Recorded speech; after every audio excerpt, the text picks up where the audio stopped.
Hey again, everybody. This poem is called Jubilee. It's inspired by the year of Jubilee that is spoken about in the book of Leviticus, the Sabbath of Sabbaths. I also was reading the book of Exodus, and one of the things that strikes me is that the contrast between empire and kingdom. The empire likes to think that God is with them.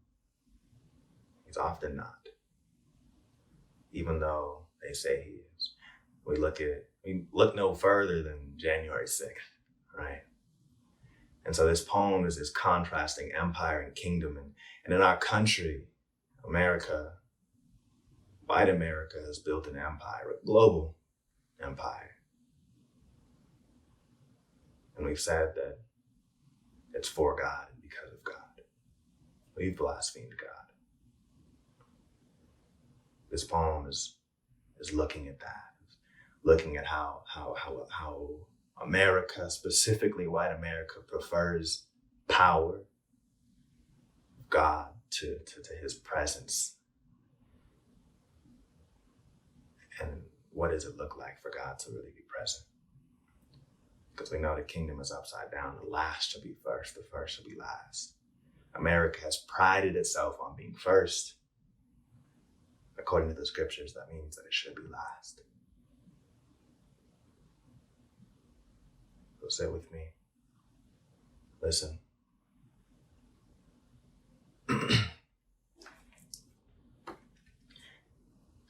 This nation has intoxicated us. Christians drunk on power, unable to fathom a faith that really does what Jesus' name means. When you said that in baptism, Creator sets free your spirit only, not your body, you made freedom only matter in the afterlife, as if God only cares about our bodies after life. The Jews were enslaved for 400 years. They sang, they toiled, they served a God who seemed absent because anything short of Exodus can feel like God is failing us.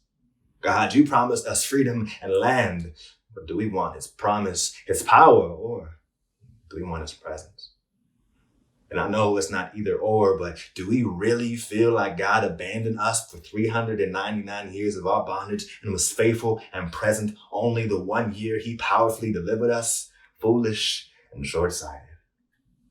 Us needing to learn to be content in God's presence without demanding his power. Us, Christians who love to use wilderness metaphors without naming how we got there in the first place, our unbelief. Us, needing to be wooed by power to believe that God exists. Us. Lord, I think most of my white friends would free Barabbas too. Don't you see? As long as empire excites us, we kill the kingdom. So white Americans, y'all aren't Paul, you're Saul. Before he was riding on a donkey blinded for days, he was killing the real people of God. So I'm sorry to tell you, but you're Rome. Really, you killed our king. You gotta understand why it's so hard to trust you. You've been drunk on power saying you're sober. Did you know Egypt was plundered by Israel in the beginning of the Exodus? White America, you Egypt. When Creator sets free, the scale evens. When God reveals himself and he's not who we've been told, we find it hard to believe. White people, you find it hard to believe your God ain't actually as biblical as you make him out to be, don't you? Good. Sometimes it takes our world crashing around us for us to realize that what we've clung to is titanic in size, but sinking ship in nature. When Creator sets free, he announces Jubilee. Rome never liked the real Jesus, and it only converted because it wanted power. America, what does it mean to give up power? You're drunk. Sit down. I smelled your puke when I met you. You need help, okay? And I've tried to help, so I know if you reject me, I'm Ernesto Cardinal kissing the ring of the Pope. You can strip power and status, but you can't limit the presence of God. He goes where he goes. Imagine what must it have been like to be a first century Jew hearing the true gospel from a Gentile, someone you count as inferior, as unable to know who the true God is, because the history, the oracles, the promises are yours, right? Yet, here they stand, telling you a truth that could save you if you allow it. God is present with me.